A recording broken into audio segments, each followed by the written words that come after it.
quase 2 milhões. Isso mesmo, quase 2 milhões de crianças e adolescentes entre 5 e 17 anos foram encontrados em situação de trabalho irregular no Brasil em 2019. Os dados do IBGE em breve serão atualizados, mas segundo especialistas, a pandemia pode ter agravado o problema. Nossa conversa hoje é sobre números, histórias e riscos à saúde desses brasileiros que deveriam estar na escola e que entraram precocemente numa vida de obrigações e sofrimento. A lei prevê casos em que adolescentes podem ser contratados como aprendizes, em condições que não tragam prejuízos. Nós vamos falar disso também. Eu sou Cláudia Gabriel e este é o Assembleia em Destaque, programa que mostra o impacto na sua vida dos assuntos discutidos aqui no Parlamento Mineiro.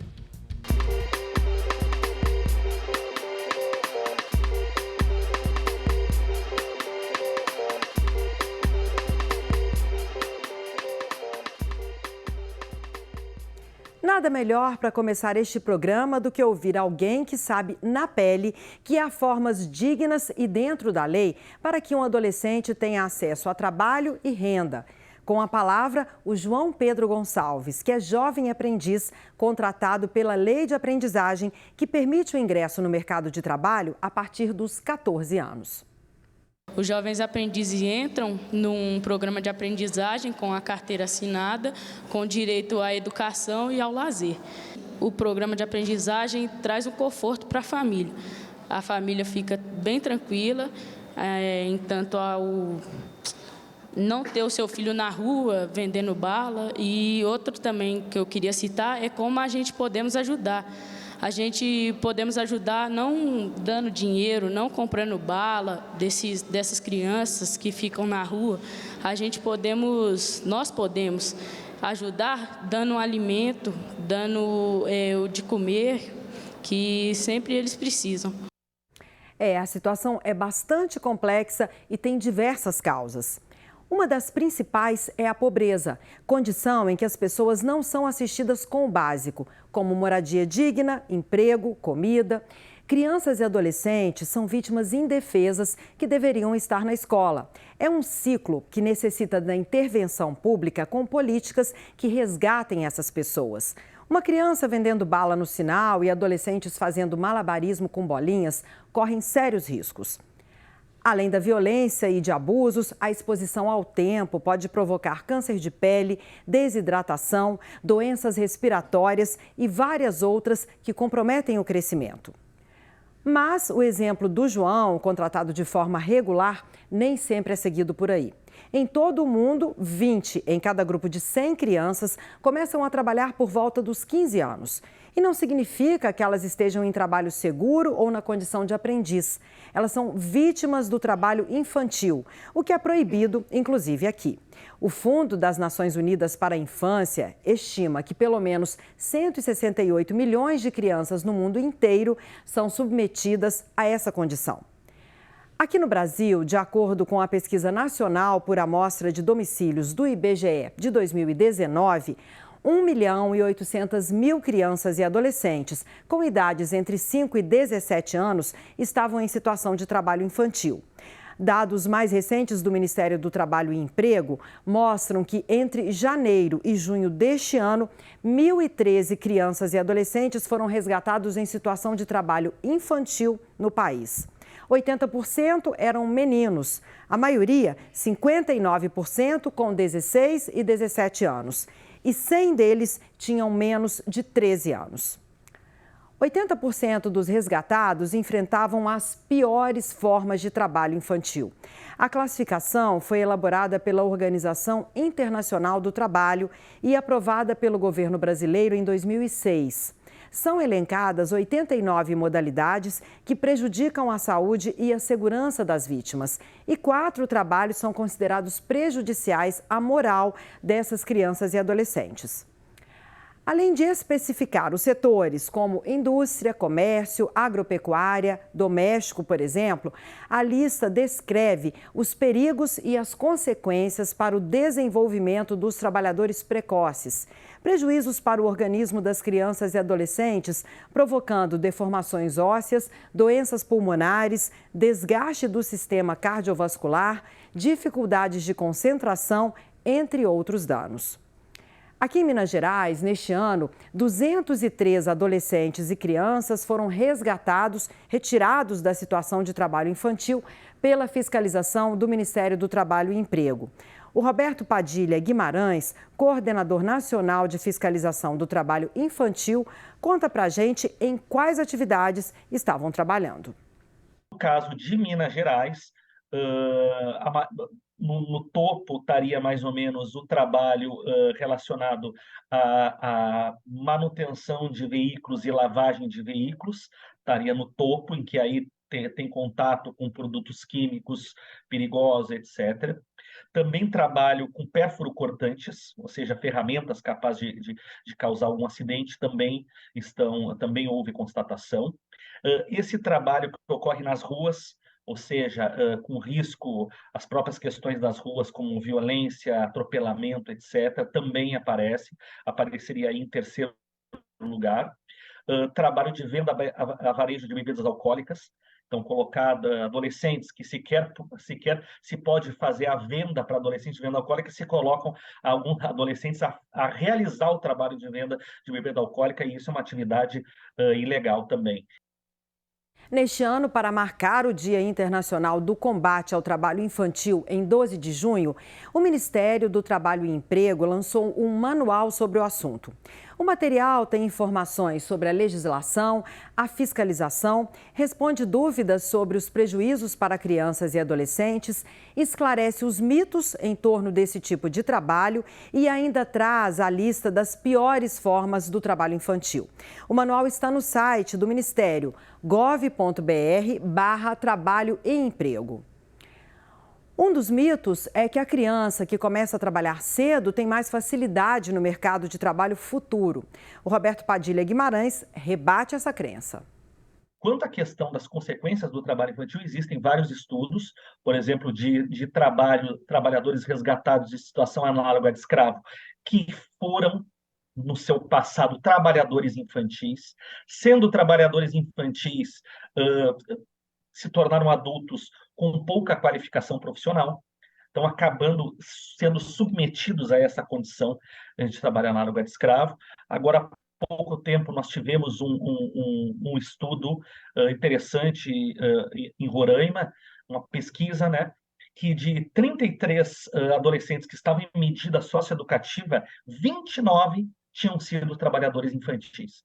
Então, isso mostra que essa questão de vou colocar no trabalho para não entrar daqui a pouco na marginalidade ou na precarização, é justamente ao contrário, que vai tirar realmente o que vai dar uma chance no futuro, etc., é a questão de frequência à escola, inclusão em políticas públicas, a própria aprendizagem profissional, e não esse trabalho precoce, trazendo riscos e que não traz, vamos dizer, uma qualificação, uma garantia de um trabalho, vamos dizer, qualificado com salário razoável no futuro.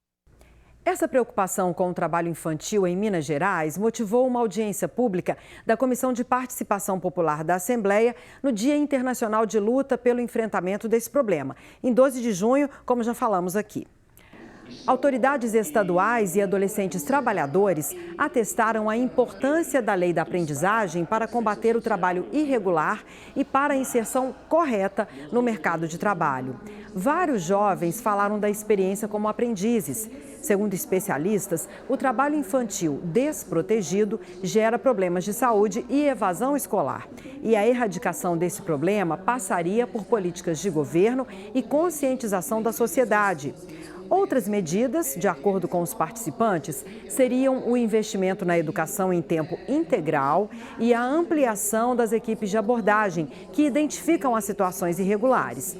Já o Ministério Público do Trabalho afirmou que o enfrentamento também deve adotar a repressão, a conscientização da sociedade e políticas públicas de transferência de renda, adesão à escola e profissionalização dos jovens. O representante do governo de Minas, na audiência, disse que o Estado trabalha com a capacitação de agentes em rede, ou seja, em parceria com as esferas municipal e federal. Mas os deputados que pediram a reunião cobraram mais. Neste ano, os parlamentares já oficializaram diversos pedidos a órgãos públicos para ações intensivas contra o trabalho infantil. Uma das principais demandas é que o governo de Minas, por meio das secretarias de governo, de planejamento e de desenvolvimento social, atualize o plano de erradicação do trabalho infantil e proteção do adolescente trabalhador.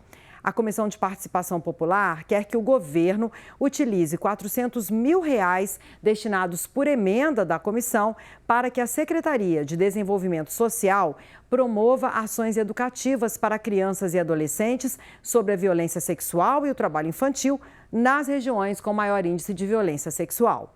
O governo de Minas ainda foi cobrado para que as secretarias de Desenvolvimento Social e de Infraestrutura e Mobilidade façam campanha de combate e erradicação do trabalho infantil no transporte coletivo de passageiros entre municípios e nas rodovias mineiras.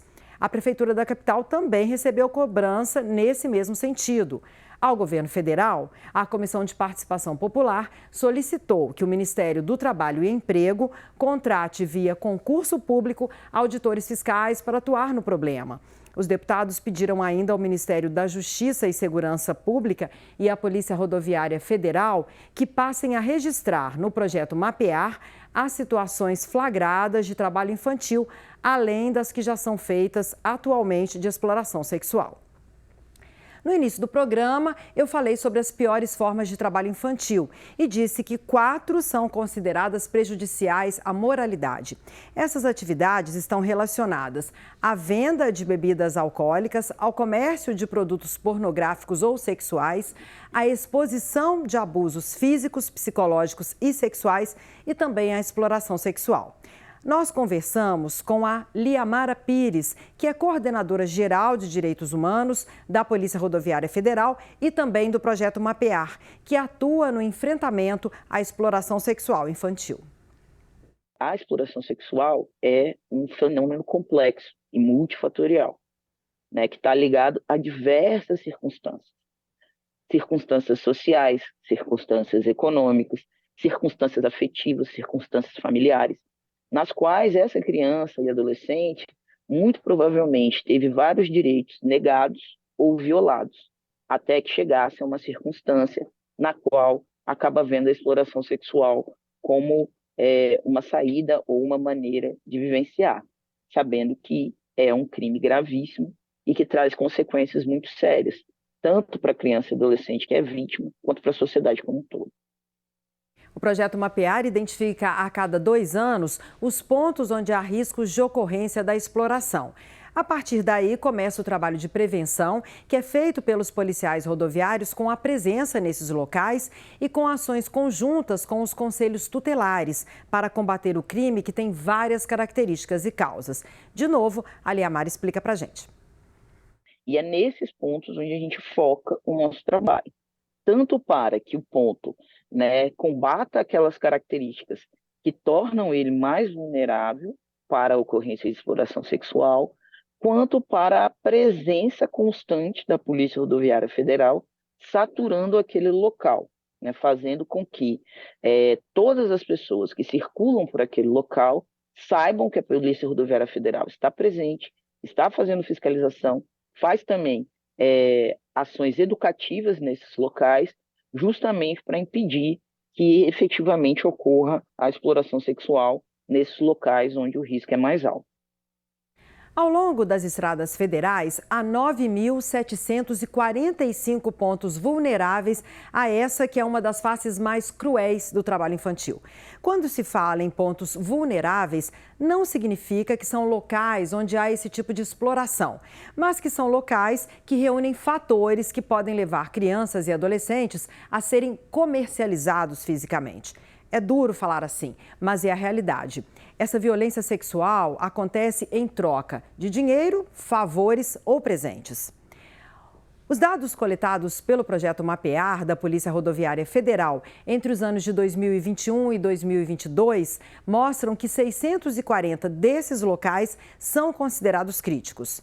Aqui em Minas Gerais, são monitorados 1.033 pontos. A BR-116, que vai do Rio Grande do Sul ao Ceará, e a 040, que liga o Rio de Janeiro ao Distrito Federal, são as duas rodovias federais que cortam o estado com maior número de pontos vulneráveis para a exploração sexual de crianças e adolescentes. A BR-262, que interliga Espírito Santo, Minas, São Paulo e Mato Grosso do Sul, também tem alto índice de pontos críticos. Nessas 3 rodovias também foram identificados mais pontos de prostituição, de consumo de drogas e de álcool. Coincidentemente, são as 3 BRs com menores incidências de atuação de conselhos tutelares. A Liamara Pires deu detalhes dos números e locais aqui no estado. Em Minas, 7% dos pontos que foram mapeados pela Polícia Rodoviária Federal são de risco crítico, ou seja, o maior risco para a ocorrência de exploração sexual. E 19% são de alto risco. Nos pontos críticos, nós temos, por exemplo, a BR-356 como a maior parte desses pontos, né? E como natureza econômica mais grave, causas de churros e postos de combustível, né?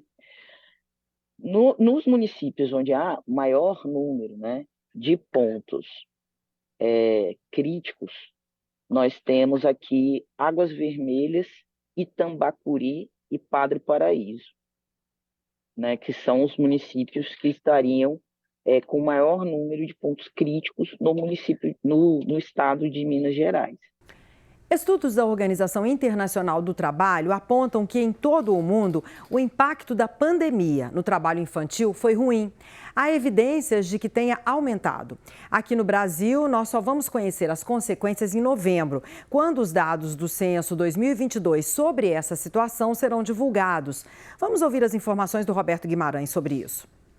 Os estudos da OIT apresentam bem isso, a questão da retração econômica é um fator, a questão de crianças e adolescentes fora da escola é outro fator, a questão de retração de políticas públicas, que ocorreu também em outros lugares do mundo, um direcionamento, canalização de recursos para outras questões que ocorreram também na pandemia, a questão de polícia. Então, são várias as questões que a pandemia, vamos dizer, que o legado da pandemia trouxe e que realmente contribuem para um aumento do trabalho infantil. No ano passado, a Assembleia de Minas desenvolveu e aprovou uma lei que pode ajudar a coibir o trabalho infantil em Minas. Essa norma prevê ações de psicologia e de serviço social na rede estadual de ensino. Atividades que devem ser desenvolvidas por psicólogos e assistentes sociais. Entre os objetivos, a melhoria da qualidade da educação, o acesso à permanência e o desenvolvimento dos alunos na escola, a integração entre família, escola e comunidade, o fortalecimento da rede de proteção social e o aperfeiçoamento das condições de trabalho dos profissionais de educação. Estão na lei ainda outras medidas, como a realização de pesquisas de natureza socioeconômica e familiar, projetos de orientação profissional para os alunos e de formação continuada dos profissionais de educação e a realização de atividades direcionadas à comunidade escolar para prevenir o trabalho infantil, a violência e o uso de drogas, o alcoolismo, o abuso e a exploração sexual e a evasão escolar. Minas Gerais tem também, desde 2019, uma política de qualificação profissional. Uma ideia que nasceu para combater uma retração do mercado de trabalho.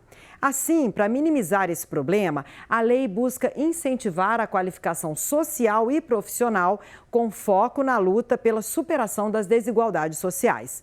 O Estado deve, por exemplo, buscar desenvolver estudos e monitorar a demanda e a oferta de trabalho e a necessidade de qualificação, além de criar condições para o atendimento de populações vulneráveis. Entre os públicos prioritários dessa norma estão trabalhadores libertos de regime de trabalho degradante e as famílias de egressos do trabalho infantil. O auditor fiscal Roberto Padilha sugere uma abordagem com 2 enfoques para combater o problema nos estados. Vamos ver. É importante que os estados tenham instâncias que a gente chama de instâncias de gestão do combate ao trabalho infantil. Então, é importante que o Plano Nacional estabeleça as diretrizes gerais, mas é importante que os estados tenham, primeiro, essa instância, uma comissão estadual de erradicação do trabalho infantil. Esse é um ponto importante. É o local onde as secretarias de Estado, os órgãos como o Ministério Público, a própria Superintendência Regional do Trabalho no Estado e outros órgãos vão sentar e vão debater e vão buscar a construção de soluções para o problema do trabalho infantil no Estado. E, inclusive, construção de um plano, por exemplo, estadual, a construção de um fluxo de ações estadual. E o outro ponto também, que é importante, são comissões nos municípios. E, claro, sempre tem que ter um início de tudo, começar com os municípios de porte maior e depois indo para os de porte médio e aí por aí vai, comissões municipais, porque aí a gente vai estar levando a política na ponta. A participação de todos é muito importante para combater essas formas degradantes de trabalho. Se você vir alguma situação de exploração sexual nas estradas federais ou crianças e adolescentes em situação de vulnerabilidade, ligue para o 191, que é o número da emergência da Polícia Rodoviária Federal. Se a situação já ocorreu ou pode vir a acontecer, denuncie por meio do número 100. O sigilo é respeitado. Para denunciar casos de trabalho infantil ao Ministério do Trabalho e Emprego, basta entrar no site ipe-trabalhoinfantil.trabalho.gov.br. Eu fico por aqui. Se você quiser rever este ou outro programa da TV Assembleia, basta acessar o canal do YouTube da Assembleia de Minas. Nós estamos também no portal do Parlamento. Não deixe de interagir com a gente pelo Twitter. Tchau e até a próxima.